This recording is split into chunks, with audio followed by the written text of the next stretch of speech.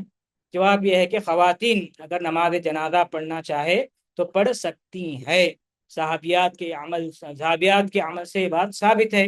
خواتین اگر پڑھنا چاہے تو جنازے کی نماز گھر وغیرہ میں یعنی میت کے گھر وغیرہ میں پڑھنا چاہے تو پردے کے اہتمام کے ساتھ پڑھ سکتی ہیں۔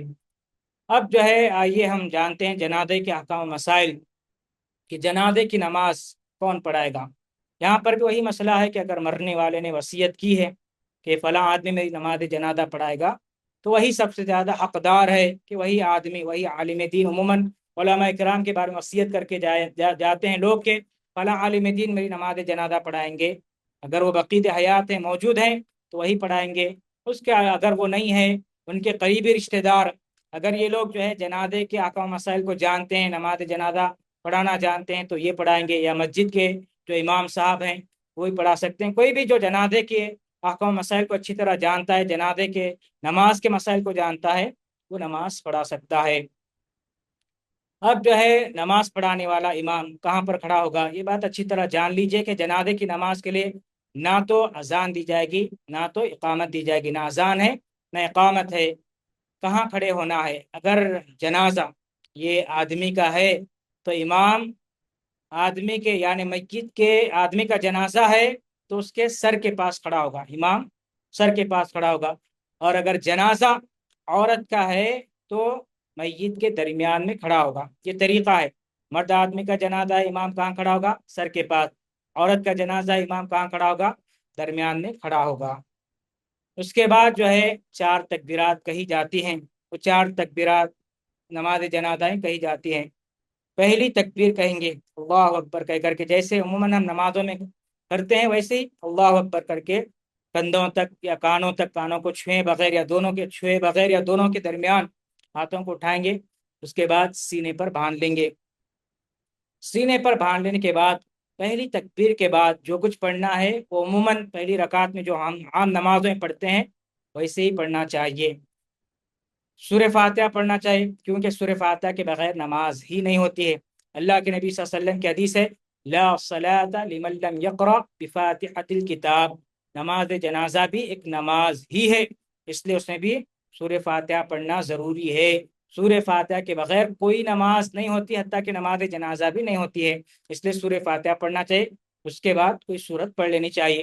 اب یہاں پر ایک مسئلہ یہ ہے کہ سورہ فاتحہ سے پہلے دعائے استفتاح، یعنی جیسے ہم پڑھتے ہیں اللہم باعد بینی و بین خطایایا یا سبحانک اللہم و بحمدک تبارک اسمک، یہ دعائیں ہم پڑھتے ہیں، دعا استفتاح پڑھنا چاہیے یا نہیں پڑھنا چاہیے؟ علماء کا اختلاف ہے۔ سعودی عرب کے علماء جیسے شیخ ابن باز، ابن عثیمین وغیرہ کہتے ہیں کہ یہ نہیں پڑھنا چاہیے، صرف سورہ فاتحہ ہی پڑھنا چاہیے، ان کا کہنا ہے۔ بہرحال ہم ہندوستان میں رہتے ہیں، شیخ عبد الرحمن مبارک پوری علیہ الرحمہ جو تحفۃ الاحوذی لکھے ہیں، جنازے کے تعلق سے ان کی خصوصی کتاب ہے، وہ کہتے ہیں کہ ثنا پڑھ لینا چاہیے۔ بہرحال ایک اچھی چیز ہے، ضروری تو نہیں ہے۔ ضروری کیا ہے؟ صرف اور صرف سورہ فاتحہ ہے، اس لیے سورہ فاتحہ پڑھ لینا چاہیے اور ساتھ میں کوئی ایک سورہ پڑھ لینا چاہیے۔ پہلی تکبیر ہو گئی۔ اس کے بعد دوسری تکبیر کہیں گے۔ دوسری تکبیر کہنے کے بعد درود ابراہیمی پڑھنا ہے، جو ہم عام نمازوں میں پڑھتے ہیں اللہم صلی علی محمد وعلی آل محمد کما صلیت علی ابراہیم۔ درود ابراہیمی کسے کہتے ہیں آپ اچھی طرح جانتے ہیں، درود ابراہیمی پڑھ لینا چاہیے۔ پھر اس کے بعد جو ہے تیسری تکبیر کہنا چاہیے۔ تیسری تکبیر کہنے کے بعد امام کو اور مقتدیوں کو، دیکھیں نماز جنازہ میں جو ہے دونوں کو ایک ساتھ کام کرنا ہے۔ امام صاحب بھی سورہ فاتحہ پڑھیں گے، مقتدی بھی سورہ فاتحہ پڑھیں گے۔ امام صاحب بھی درود ابراہیم پڑھیں گے، مقتدی بھی درود ابراہیم پڑھیں گے۔ امام صاحب بھی نماز جنازہ میں جو ہے جو دعائیں ہیں میت کے لیے وہ دعائیں پڑھیں گے اور مقتدی بھی پڑھیں گے۔ اللہم اغفر لحینا و میتنا و شاہدنا، یہ دعا ہے کہ اللہم اغفر لہ ورحمہ، یہ دعا ہے۔ جو بھی دعائیں آپ کو یاد ہے نماز جنازہ کے سلسلے میں وہ دعائیں پڑھ لینا چاہیے۔ 3 تکبیریں ہو گئی۔ اس کے بعد چوتھی تکبیر کہیں گے۔ چوتھی تکبیر کہنے کے بعد سلام پھیریں گے۔ اب سلام جو ہے عموماً سعودی عرب میں ایک ہی طرف پھیرا جاتا ہے، لیکن دلائل سے دونوں طرف ثابت ہے۔ اگر کوئی آدمی ایک ہی طرف سلام پھیر رہا ہے کافی ہے۔ ہمارے ہندوستان میں عموماً دونوں طرف سلام پھیرا جاتا ہے، تو دونوں طرف بھی سلام پھیر سکتے ہیں، یہی طریقہ ہے۔ پہلی تکبیر کے بعد سورہ فاتحہ پڑھنا ہے، ساتھ میں کوئی سورہ پڑھنا ہے۔ دوسری تکبیر کے بعد درود ابراہیم پڑھنا ہے۔ تیسری تکبیر کے بعد دعائیں پڑھنا ہے، میت کے لیے خلوص کے ساتھ دعائیں کی جائے گی۔ چوتھی تکبیر کے بعد سلام پھیرنا ہے۔ یہاں پر ایک مسئلہ یہ ہے کہ جب ہم تکبیرات کہتے ہیں تو صرف پہلی تکبیر پر ہی رفع الیدین کرنا چاہیے، یا ہر تکبیر پر جو ہے رفع الیدین کرنا چاہیے، یعنی 4 تکبیرات پر؟ اس سلسلے میں بھی علماء کا اختلاف ہے۔ بعض علماء کہتے ہیں کہ صرف پہلی تکبیر پر ہی رفع الیدین کرنا چاہیے، باقی 3 تکبیرات پر رفع الیدین نہیں کرنا چاہیے۔ بعض علماء کہتے ہیں کہ 4 تکبیرات پر بھی جو ہے رفع الیدین کر سکتے ہیں۔ صحابہ کے عمل سے ثابت ہے، دونوں طریقے جائز ہیں۔ آپ صرف پہلی تکبیر پر ہی رفع الیدین کرنا چاہ رہے ہیں تو کیجیے، وہ تو کرنا ہی کرنا ہے کیونکہ ضروری ہے۔ اس کے علاوہ بقیہ 3 تکبیرات میں آپ کی مرضی، کرنا چاہیں تو کیجیے یا نہیں کرنا چاہیے تو مت کیجیے، آپ کے اوپر ہے۔ دونوں طریقے جو ہے حدیث سے اور صحابہ کے عمل سے ثابت ہے۔ یہ نماز جنازہ کا مسئلہ ہو گیا۔ اس کے اس کے بعد یہاں پر ایک مسئلہ یہ آتا ہے کہ کسی کو دعائیں یاد نہیں ہے تو کیا کرنا چاہیے؟ بہت سارے مسلمان بھائی بہنیں ایسی ہے کہ نماز جنازہ کی دعائیں انہیں یاد نہیں رہتی ہے، تو ان کو جو بھی دعا یاد ہے میت کی بخشش کے لیے، اللہم اغفر لہ ورحمہ، اتنی دعا تو یاد ہوں گی، بس ایسے ہی یہی دعا ان کو پڑھ لینا چاہیے، یہ دعا ان کو پڑھ لینا چاہیے۔ اسی طرح بسا اوقات کیا ہوتا ہے کہ ہمارے پاس ایک عادت ہے نمازوں میں تاخیر کرنے کی۔ بعض لوگ جو ہے نماز جنازہ میں بھی تاخیر کرتے ہیں، تکبیرات چھوٹ جاتے ہیں۔ کیا کرنا چاہیے؟ جتنے تکبیرات چھوٹ گئی ہے اسے مکمل کر لینا چاہیے۔ امام صاحب کے ساتھ جتنی تکبیرات آپ کو ملی ہیں اسے کرنا چاہیے، اور جو ایک دو جو بھی تکبیر آپ کی چھوٹی ہے اسے مکمل کر لینا چاہیے۔ پھر اس کے بعد جو ہے وہاں پر کھڑے ہو کر کے دعا نہیں کرنا چاہیے۔ ہمارے پاس بہت بڑی بدعت، بہت ہی خطرناک بدعت یہی ہے کہ پھر جو ہے نماز ختم ہونے کے بعد پھر سے دعائیں کرتے ہیں، وہ ثابت نہیں ہے، یہ بدعت ہے۔ علامہ البانی علیہ الرحمٰن نے اور بہت سارے اہل علم نے جو ہے اسے بدعت میں شمار کیا ہے۔ الگ سے دعا کرنے کی ضرورت کیا ہے؟ نماز جنازہ میں جو دعائیں کی گئی ہے تیسری تکبیر کے بعد وہی کافی ہے۔ پھر سلام پھیرنے کے بعد پھر سے اردو میں جو ہے اجتماعی دعا کرنا یہ قرآن و حدیث سے ثابت نہیں ہے۔ اسی طرح جو ہے یہاں پر صفوں کے مسئلے میں بھی لوگ اختلاف کرتے ہیں کہ طاق عدد میں صفیں بنانا ضروری ہے، سمجھتے ہیں لوگ 3، یعنی نماز جنازہ کے لیے جب صف بندی کی جاتی ہے تو 3 5 7 ایسے ہی سب بنانا ضروری نہیں ہے، بلکہ صحیح مسلم کی حدیث سے جو ہے جفت عدد میں، یعنی جو ہے 2 4 6 اس طرح بھی جو ہے آپ صفیں بنا سکتے ہیں، کوئی حرج کی بات نہیں ہے۔ بعض جگہ جو ہے اس پر بھی بڑی جو ہے لڑائی جھگڑے وغیرہ ہوتے رہتے ہیں۔ اصل میں کیا ہے، اس دن بہت ایک سے ایک مفتی بن جاتے ہیں، وہاں پر جو ہے ایک سے ایک فتویٰ ٹھوکنے والے بن جاتے ہیں۔ بہرحال جو ہے دونوں طریقے جائز ہیں۔ آپ جو ہے طاق عدد میں یعنی 1 3 5 اس طرح صفیں بنانا چاہ رہے ہیں تو اس طرح ہی بنا سکتے ہیں، یا 2 4 6 اس طرح صفیں بنانا چاہ رہے ہیں تو اس طرح بھی بنا سکتے ہیں۔ دونوں طریقے جو ہے قرآن و حدیث سے ثابت ہے۔ طاق عدد میں نماز جنازہ کے لیے صفیں بنانا یہ ضروری نہیں ہے۔ یہ نماز جنازہ کا مسئلہ ہو گیا۔ یہاں پر ایک بات یاد رکھنی چاہیے کہ 3 اوقات میں نماز جنازہ پڑھنا اور میت کو دفن کرنا ممنوع ہے۔ ایک طلوع آفتاب کے وقت، جب سورج طلوع ہو رہا ہے اس وقت نماز جنازہ نہیں پڑھنا چاہیے، میت کو دفن نہیں کرنا چاہیے۔ زوال آفتاب کے وقت، یعنی جو ہے بالکل سورج ہمارے سروں کے اوپر ہے، اس وقت بھی جو ہے نماز جنازہ نہیں پڑھنا چاہیے۔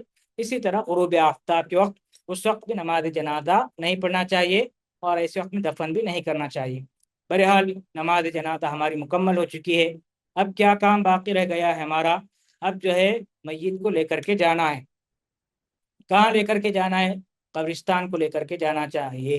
چنانچہ چارپائی پر، جس کو ہم پنجری کہتے ہیں، اسے اٹھا کر کے لے جاتے ہیں۔ تو اس پنجری پر جو کپڑا ڈالا جاتا ہے وہ بالکل سیدھا سادہ ہونا چاہیے۔ کفن کا کپڑا کیسا ہے؟ سفید ہے، بالکل سمپل ہے، سادہ ہے، اس پر کچھ بھی لکھا ہوا نہیں ہے۔ ویسے ہی پنجری کے اوپر یا چارپائی کے اوپر ڈال دینا چاہیے۔ ڈولی جس میں جو ہے میت کو لے کر جا رہے ہیں، ہمارے پاس جو ہے ایسی چادریں ڈالی جاتی ہے جس پر جو ہے خانہ کعبہ کی تصویریں ہوتی ہے، گنبد خضرا کی تصویریں موجود ہوتی ہے، اسی طرح آیت الکرسی، چاروں قل، اور پتہ نہیں سورہ یاسین کیا کچھ لکھا ہوتا ہے، کلمہ لا الہ الا اللہ محمد رسول اللہ، بہت ساری چیزیں لکھی ہوئی ہوتی ہے۔ ڈیزائن کی جو ہے چادریں ڈالی جاتی، وہ نہیں ڈالنا چاہیے، سفید چادر ہی پنجری پر بھی ڈالنا چاہیے۔ اسی طرح پھولوں کے ہار ڈالے جاتے ہیں، پھولوں کے ہار نہیں ڈالنا چاہیے، پھولوں کے ہار نہیں ڈالنا چاہیے، صرف جو ہے ایک سفید کپڑا جو ہے پنجری پر ڈال کر کے لے جانا چاہیے۔ کہاں سے؟ اب مسجد میں نماز جنازہ پڑھے ہیں تو وہیں سے اسے لے کر کے جانا چاہیے قبرستان کی طرف۔ اور جب قبرستان کی طرف لے کر کے جا رہے ہیں تو وہ جو پنجری ہے اس کو جو ہے مدد کرنا چاہیے لے کر جانے میں، یعنی تمام لوگوں کو کوشش یہ کرنی چاہیے کہ وہ کندھا دے، یعنی ایک ہی آدمی پر بوجھ نہیں ڈالنا چاہیے کہ جو لے کر کے جا رہے ہیں بس وہی لے کر جاتے رہیں، انہیں تکلیف ہوگی، اس لیے لوگوں کو جو ہے بدلتے رہنا چاہیے، آگے بڑھ بڑھ کر کے جو ہے اس میں ہیلپ کرنی چاہیے، مدد کرنی چاہیے، اس پر جو ہے ثواب بھی ملے گا۔ جب لے کر کے جا رہے ہیں تو بالکل خاموشی کے ساتھ جنازے کو قبرستان کی طرف لے کر کے جانا چاہیے، کچھ بھی نہیں پڑھنا چاہیے۔ بعض لوگ جو ہے اردو میں عجیب و غریب اشعار پڑھتے رہتے ہیں اجتماعی شکل میں، بعض لوگ نعت وغیرہ پڑھتے رہتے ہیں، اور بعض لوگ جو ہے اگربتیاں لے کر کے جاتے ہیں، وہ بھی جائز نہیں ہے۔ بعض لوگ جو ہے لا الہ الا اللہ محمد رسول اللہ وہ پڑھتے ہوئے جاتے ہیں۔ اور آج کل تو جو ہے پورا ماحول ہمارا خراب ہو چکا ہے، جنازے کو لے کر کے جا رہے ہیں لیکن اس کے ساتھ جنازے کے ساتھ چلنے والے اپنی موت کے بارے میں، اپنے آخرت کے بارے میں غور و فکر کرنے کے بجائے جو ہے میت کی جو ہے غیبت کرتے ہوئے، ہنسی مذاق کرتے ہوئے، ٹھٹا کرتے ہوئے جا رہے ہیں، یہ درست نہیں ہے۔ یہاں پر ایک سوال یہ ہے کہ جب میت کو لے کر کے جائیں خاموشی کے ساتھ لے کر کے جانا چاہیے، یہی سنت طریقہ ہے، کچھ بھی نہیں پڑھنا چاہیے۔ یہاں پر ایک سوال یہ ہے کہ اگر قبرستان بہت زیادہ دور ہے تو گاڑی میں لے کر کے جا سکتے ہیں یا نہیں؟ جواب یہ ہے کہ قبرستان اگر بہت زیادہ دور ہے تو گاڑی میں لے کر کے جا سکتے ہیں۔ اسی طرح قبرستان اگر بہت زیادہ دور ہیں تو جنازے کے ساتھ چلنے والے لوگ پیدل چلیں گے یا جو ہے آج جو ہے یہ جدید دور ہے گاڑیوں پر جا سکتے ہیں یا نہیں؟ جواب یہ ہے کہ اگر قبرستان بہت زیادہ دور ہے اور آپ پیدل نہیں چل سکتے ہیں، جیسے بیمار ہے، کمزور ہے، یا آج کل دیکھیے دھوپ کتنی زیادہ ہے، اگر ایسا مسئلہ ہے یا بوڑھے ہیں تو یہ لوگ جو ہے سواری پر جا سکتے ہیں۔ لیکن اہل علم نے کہا ہے کہ اگر کوئی سواری پر جا رہا ہے تو جنازے سے آگے نہیں جانا چاہیے بلکہ جنازے کے پیچھے چلنا چاہیے سواری پر جانے والا۔ باقی جو لوگ اس کے ساتھ پیدل چل رہے ہیں یہ ان کو اختیار ہے، وہ جنازے کے دائیں طرف بائیں طرف آگے پیچھے کہیں سے بھی جو ہے جا سکتے ہیں۔ اس سلسلے میں لوگوں کا ایک نظریہ پایا جاتا ہے، لوگ کہتے ہیں کہ اگر میت ہلکی ہے تو وہ جو ہے میت نیک ہے، اگر میت وزنی ہے تو وہ گناہ گار ہے۔ عموماً لوگ کہتے ہیں کہ مردہ جو ہے بہت زیادہ وزنی تھا، مطلب یہ ہے کہ وہ گناہ گار ہے، اس کا کوئی ثبوت قرآن و حدیث سے ثابت نہیں ہے۔ بہرحال لے کر کے جائیں گے، قبرستان میں لے کر کے جائیں گے، وہاں پر جو ہے قبر ریڈی ہو چکی ہوگی، تیار ہو چکی ہوگی، تو وہاں پر کیا کرنا چاہیے؟ قبر جو ہے دو طرح کی ہوتی ہے، ایک ہے صندوقی قبر اور ایک ہے بغلی قبر۔ دونوں میں بہتر کون سے ہے؟ بغلی قبر، یہ جو ہے بہتر قبر ہے، کیونکہ رسول اکرم صلی اللہ علیہ وسلم کی قبر جو ہے بغلی قبر ہے۔ صندوقی قبر بھی جو ہے بالکل جائز ہے۔ مٹی کا اعتبار کریں گے، بسا اوقات جو ہے مٹی بہت سمجھے کہ نازک ہوتے گرتے رہتی ہے، بہت ڈھیلی ڈھالی رہتی ہے، تو وہاں پر بغلی قبر نہیں بنا سکتے ہیں۔ جہاں کی مٹی مضبوط ہے وہاں پر بغلی قبر بنا سکتے ہیں۔ بہرحال جیسے بھی دونوں قبریں جائز، صندوقی قبر اور بغلی قبر دونوں طرح کی قبریں جائز ہے۔ اب میت کو جو ہے قبر میں کیسے داخل کرنا ہے؟ میت کو قبر میں داخل کرنے کا طریقہ یہ ہے کہ میت کو جو ہے قبر کے پیروں کی طرف سے داخل کیا جائے گا۔ مطلب کیا ہے؟ مطلب یہ ہے کہ پہلے میت کا سر قبر میں داخل ہوگا، بعد میں اس کا سارا جسم، اس کے بعد جو ہے قبر میں چند لوگوں کو اترنا چاہیے۔ اس میں بھی وہی مسئلہ ہے، اگر کسی کو وصیت کیا ہے تو وہی لوگ پہلے اتریں گے، یا نہیں تو اس کے قریبی رشتے دار اتریں گے، یا نہیں تو جو بھی جو ہے طریقہ جانتے ہیں، جو بھی مدد کرنا چاہتے ہیں وہ لوگ قبر میں اتریں گے، اتر کے جو ہے میت کو قبر میں رکھیں گے۔ بغلی قبر میں رکھنے کا طریقہ تھوڑا سا الگ ہے، وہ اس طرح سے رکھیں گے، صندوق ہے تو وہ سیدھا ڈائریکٹ اتاریں گے۔ اتارنے کے بعد جو ہے وہ دعا پڑھنا چاہیے۔ میت کو جب قبر میں اتار رہے ہیں تو بسم اللہ وعلی سنت رسول اللہ، جو لوگ بھی میت کو قبر میں اتار رہے ہیں وہ دعا پڑھ لینا چاہیے۔ پھر اس کے بعد جو ہے میت بغلی قبر وغیرہ ہے تو وہ جو ہے اندر جو ہے اور ایک کھڈا کھودا جاتا ہے قبلے کی طرف، وہاں پر جو ہے میت کا منہ وغیرہ کرنا چاہیے، قبلے کی طرف ہی میت کا منہ چہرہ وغیرہ کرنا چاہیے۔ پھر اس کے بعد کچی اینٹوں سے، کچی اینٹ کا مطلب یہ ہے کہ اسے آگ میں نہ جلایا گیا ہو، جو چیز آگ میں جلائی گئی ہے وہ قبر میں استعمال نہیں کرنی چاہیے۔ کچی اینٹوں سے جو ہے وہ جو گڑھا کھودا گیا ہے بغلی قبر میں اسے جو ہے بند کر دینا چاہیے۔ پھر جو ہے کچی مٹی سے جو ہے اچھی طرح سے اسے پیار کرنا چاہیے۔ اس کے بعد وہاں پر موجود لوگ، جو بھی موجود لوگ ہیں، ان میں سے ہر ایک آدمی کوشش یہ کرنا چاہیے کہ ہر آدمی 3 مٹھی مٹی ڈالے، 3 مٹھی مٹی ڈالے، بسم اللہ کہہ کر کے